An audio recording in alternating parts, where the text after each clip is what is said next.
अभी हम शरीर को हीरो मानते हैं। उसे जीरो जाने, यानी मैं देह मन बुद्धि नहीं, इसमें हमारी निष्ठा हो जाए तो हम सचमुच हीरो होंगे। सुदामा बनो तो कुबेर बन जाओगे। ऐसा मनोभाव हो, ऐसा मनोभाव हमारे अंदर जग जाए तो मानो लॉटरी लग गई। प्रयत्न जारी रखें।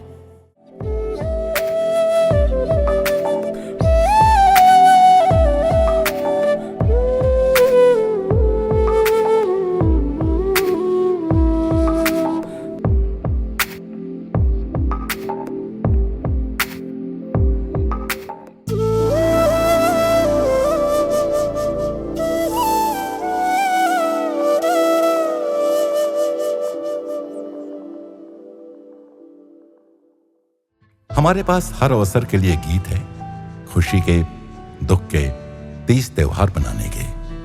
कोई रूठा हो तो गाना गाकर मना लो, किसी को जन्मदिन की, शादी की बधाई गाकर दे दो। और कहां सब शास्त्रीय गायन करते हैं। जैसा भी गाओ, मन भावन हो तो प्यारा लगता है। फिर अपने परम प्रियतम से बात करने के लिए, उससे आग्रह करने, प्यार गुहार करने के लिए गायों को क्यों इतने हल्के से लेते हैं हम? इसे साधना नहीं समझते। हमारे दिल की पुकार सुनकर प्यारे प्रभु का दिल क्यों नहीं पिघलेगा? ईश्वर तो भाव का भूखा है। उसे देश काल, भाषा, राग, स्वर से कुछ लेना देना नहीं, और ना ही हमारी आवाज या संगीत से। समर्पण के साथ प्रेम से, आर्त स्वर से पुकारने पर दौड़े चले आते हैं। द्रौपदी की आर्त पुकार सुनकर भगवान को प्रकट होते कितनी देर लगी थी। भजन मन को देह से उठाकर आत्मा के स्तर पर ले जाने का साधन है मित्रों। भक्ति तो मानो गायन बिना अधूरी है। मीरा और गोपियां वेदांत नहीं जानती थीं। भजन पद गाते गाते उन्होंने पा लिया अपने गोपाल को। अम्मा स्वयं जब आसपास अपने आप को खोकर गाएं तो अनुभव कर सकेंगे कि भजन कितना सशक्त माध्यम है। अम्मा कहती हैं, सच्चा भक्त किसी चीज को ईश्वर से भिन्न नहीं देखता। उसके भजन का उद्देश्य ही इस एकत्व का साक्षात्कार है।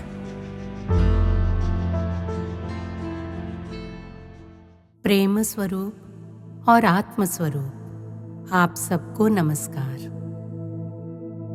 നമ്മളെ ചെറുപ്പത്തിൽ പറഞ്ഞു കൊടുക്കുന്നത് അത് ആ വിത്ത് പോലുള്ളിൽ കിടക്കും. ഏതൊരു സാഹചര്യത്തിന്റെ പരമ്പത് ജലമാണ്, അത് വേണം പൊട്ടിക്കിളിക്കും. കുഞ്ഞിലെ കുഞ്ഞുങ്ങളിൽ നമ്മളിത് ആത്മീയത ഉപദേശിച്ചു കൊടുക്കണം. जगत में सभी भिन्न भिन्न अनुभवों के बीच भी ईश्वर का स्मरण बना रहे। पिकनिक पर जाएं तो घर को भूलते नहीं, वैसे ईश्वर का सतत स्मरण रहे। फिर जीवन अनुकूल धारा वाली नदी की तरह प्रवाहित होगा और हम कुछ ही जन्मों में अपने सभी कर्मों का क्षय कर पाएंगे। ये एक्सप्रेस बस में यात्रा करने जैसा होगा, अन्यथा साधारण बस जैसा यहाँ रुको वहाँ रुको और ब्रेक डाउन हो तो दूसरी बस में चढ़ो। विघ्न बाधाओं से हार ना मानना ही जीवन जीने की कला है। जीवन क्लॉक के पेंडुलम जैसा है, कभी सुख की ओर कभी दुख की ओर, ऐसे सुख दुख का मिश्रण। हम बचपन में सुबह उठते ही गांव के मंदिर से ये भजन सुनते थे, सुख दुख आते रहेंगे हम तो नारायण को नित्य प्रणाम करेंगे। तब भजनों में वेदांत समाहित था। ये भजन हम सुबह सुबह सुनते थे। वेदांत का सार सार मानो कैप्सूल रूप में। बचपन में बच्चों को जो सिखाएं बीज की तरह उनमें पड़ा रहेगा। परिस्थितियों का पानी पड़ते ही ये बीज अंकुरित हो जाएंगे। इसलिए बचपन में ही बच्चों को आध्यात्मिक शिक्षा देनी चाहिए। इससे उन्हें परिस्थितियों का सामना करने की शक्ति मिलेगी और जान लेंगे कि जीवन सुख दुख का मिश्रण है। जब बड़े गिरते हैं तो बड़ी सावधानी से उठते हैं और फिर गिरने का डर रहता है। कोई बच्चा गिरे तो जल्दी से उठ खड़ा होगा, उठने की जल्दी है उसे, उठने की। बड़ों को डर होता है, मैं गिरूंगा, पर बच्चा तो उठने के बारे में ही सोचता है। उठना है, कितनी बार भी गिरे उठना है, ऐसा मनोभाव, ऐसी निष्कलंकता अपने में जगानी है। हृदय की निष्कलंकता की जागृति ऊंचाइयां छूने में हमारी सहायक होगी। ऐसा हृदय दर्पण सा होता है। अम्मा को एक कहानी याद आई। एक बच्चे ने जूते की दुकान से सैंडल लिए। उसने दाम पूछा तो 25 रुपए। बच्चे ने अपने हाथ में रखे 2 रुपए दुकानदार को दिए। दुकानदार गुस्से में बोला, वापस रखो और निकलो बाहर। कसकर सैंडल पकड़े वो रोता हुआ वहीं खड़ा रहा। पैसे लौटाए तो लेने से इनकार करता, वहीं खड़ा सैंडल पकड़े रोते ही जा रहा था। किसी ने आकर पूछा, ये रो क्यों रहा है? डांटा क्यों इसे? नहीं नहीं, ये 25 रुपए वाली सैंडल पकड़े है और मुझे 2 रुपए दे रहा है, लौटाना भी नहीं चाहता। उसने पूछा, तुम रो क्यों रहे हो? क्या हुआ बेटे? मुझे ये चाहिए, पर ये तो बहुत छोटे हैं और आपके पाँव बड़े, फिर ये किसके लिए? मेरे छोटे भाई के लिए। उसकी क्या उम्र होगी? वो मुझे नहीं पता। क्या मतलब? वो आने ही वाला है। तुमसे किसने कहा ये? मैंने देखा। मेरी माँ ने आंगन बुहार कर छोटे छोटे पाँव के निशान घर की ओर आते हुए बनाए। तो जाना, उसके पाँव में सैंडल नहीं। कल वो आए तो आंगन के कंकड़ कांटे उसके पाँव में चुभे ना, इसलिए सैंडल ले रहा हूँ। कैसे पता कल आएगा? कल जन्माष्टमी है, कल के दिन ही तो वो घर आता है।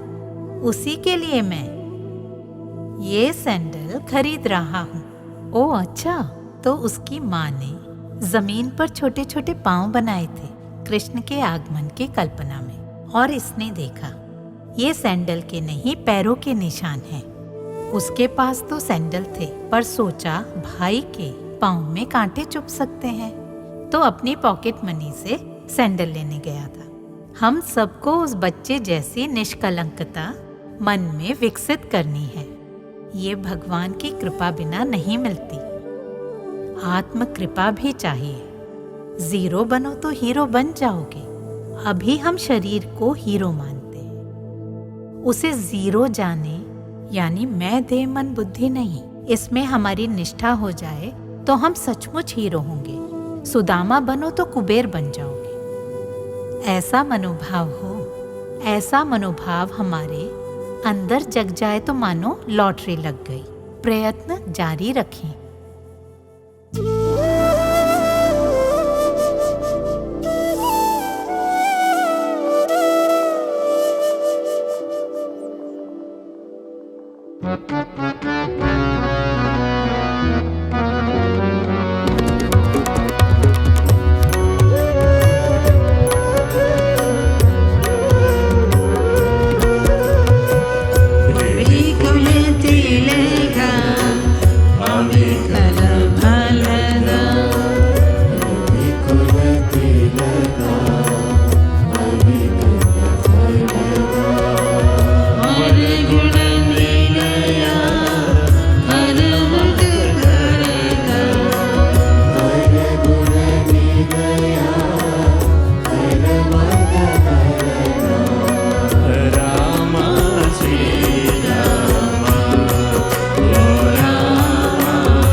त्रिशूर में स्थानीय लोगों का माहौल उत्सवी और आनंदित था, क्योंकि वे अपनी प्यारी अम्मा की वापसी का जश्न मना रहे थे। भक्तों ने अम्मा के प्रति अपने प्रेम को कई तरह से व्यक्त किया, साधना के प्रति अपने समर्पण से, सेवा के प्रति अपनी प्रतिबद्धता से और नृत्य जैसी सांस्कृतिक अभिव्यक्तियों के माध्यम से।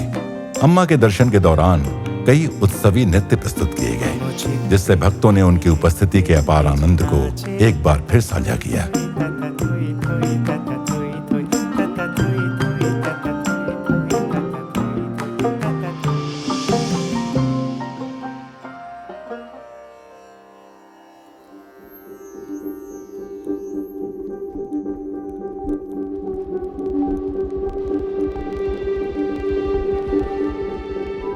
आथिरापल्ली केरल का सबसे प्रसिद्ध और भव्य झरना है।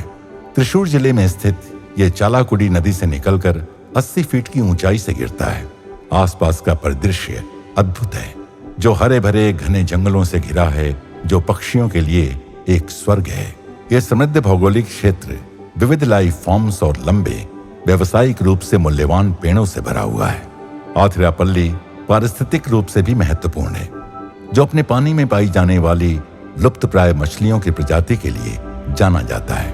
यह प्रकृति प्रेमियों और पर्यटकों दोनों के लिए एक चुंबक की तरह है। झरने और इसके अछूते जंगल की लुभावनी सुंदरता ने इसे कई वेल नोन फिल्मों के लिए एक पसंदीदा फिल्मांकन स्थल बना दिया है।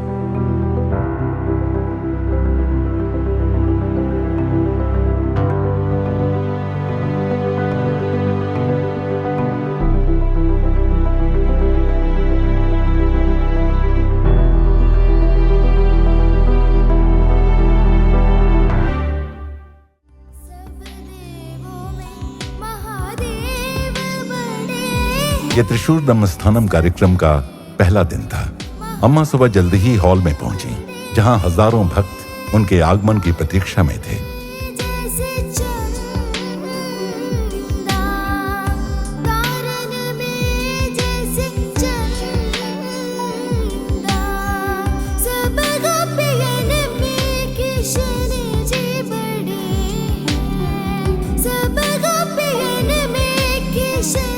अम्मा का स्वागत और सम्मान कई विशिष्ट अतिथियों ने किया।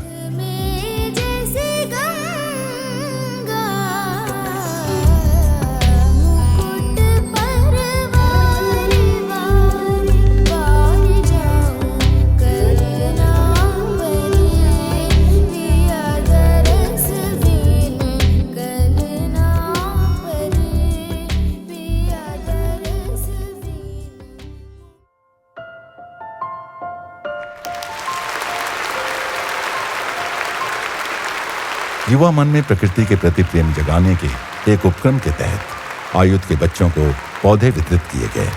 इस कार्यक्रम में अभिनेत्री मालविका भी उपस्थित थी, जिन्होंने वितरण में भाग लिया।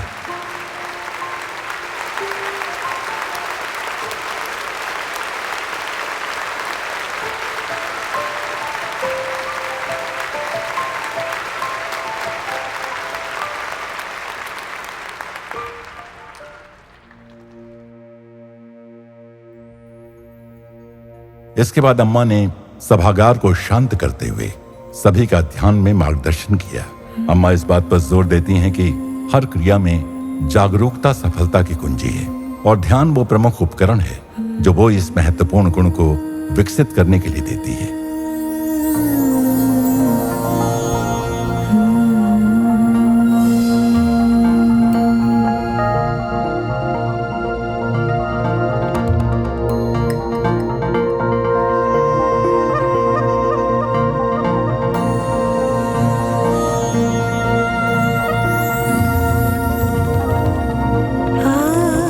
अम्मा हमसे मिलने के लिए हमारे स्तर तक स्वयं आती हैं। वो हमारी खुशी में हमसे मिलती हैं और हमारे दुख में हमसे मिलती हैं।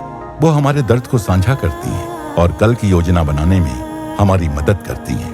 अम्मा हमेशा व्यवहारिक जीवन में हमारे साथ रहती हैं, साथ ही हमें एक ऐसी दुनिया की ओर इशारा करती हैं जिसकी हमने कल्पना भी नहीं की थी और हमें नई ऊंचाइयों तक पहुंचने में मदद करती हैं।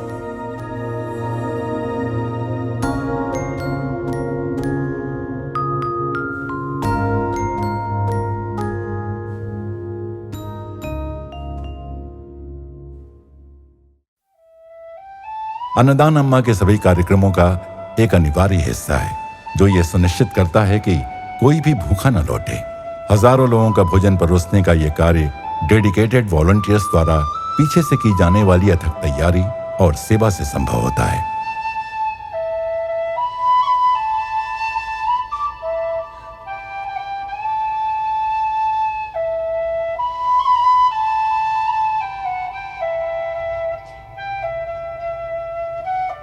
സേവനത്തെക്കുറിച്ച് പറയുമ്പോൾ പരിമിതികളില്ലാത്ത സേവനത്തിൻ്റെ മേഖലകളാണ് അമ്മ തുറന്നു വച്ചിരിക്കുന്നത്. अम्मा की सेवा की दृष्टि की कोई सीमा नहीं है। जो स्वयं सनातन धर्म में निहित विविधता को दर्शाती हैं, वो सेवा के असंख्य तरीके प्रदान करती हैं, जिससे प्रत्येक व्यक्ति अपनी रुचि और क्षमता के अनुसार योगदान दे सकता है। चाहे वो गायों की देखभाल करना हो, स्वच्छ वातावरण बनाए रखना हो, पेड़ लगाना हो, रसोई में मदद करना हो, या आईटी या इंजीनियरिंग जैसे व्यवसायिक कौशल प्रदान करना हो। सेवा का हर रूप मूल्यवान है। शिक्षा, उम्र, कौशल या उपलब्धता के आधार पर कोई रुकावट नहीं है। केवल सेवा करने की इच्छा होनी चाहिए। अम्मा प्रकृति का सम्मान करने के महत्व पर भी जोर देती हैं। विशु के दौरान वो उपहार के रूप में पौधे देने के लिए प्रोत्साहित करती हैं, जिससे परंपरा और पृथ्वी के प्रति प्रेम दोनों का पोषण होता है। इसके माध्यम से वो सभी के हृदय में प्रकृति के साथ एक गहरा प्रेम स्थापित करती हैं। अमृता विद्यालयम त्रिशूर के बच्चों ने अम्मा के सम्मान में नृत्य की प्रस्तुति दी।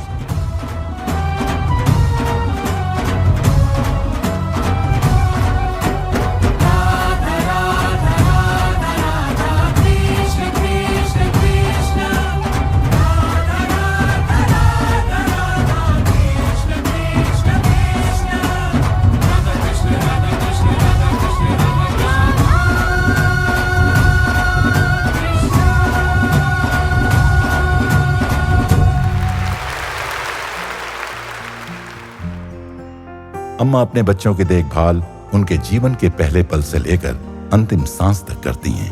अम्मा के भक्तों की उम्र या सोशल स्टेटस कोई मायने नहीं रखती। अम्मा के साथ वे सभी अपने आप को एक मां की गोद में पल रहे शिशु के समान महसूस करते हैं।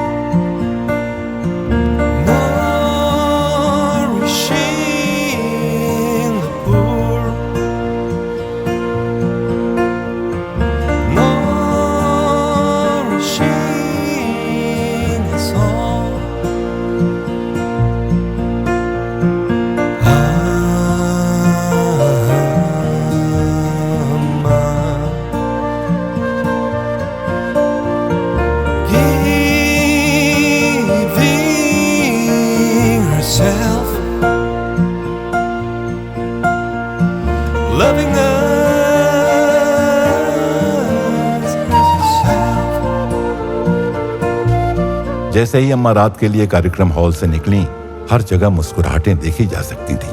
उनके बच्चे जानते थे कि अभी कल कार्यक्रमों का एक और दिन बाकी है।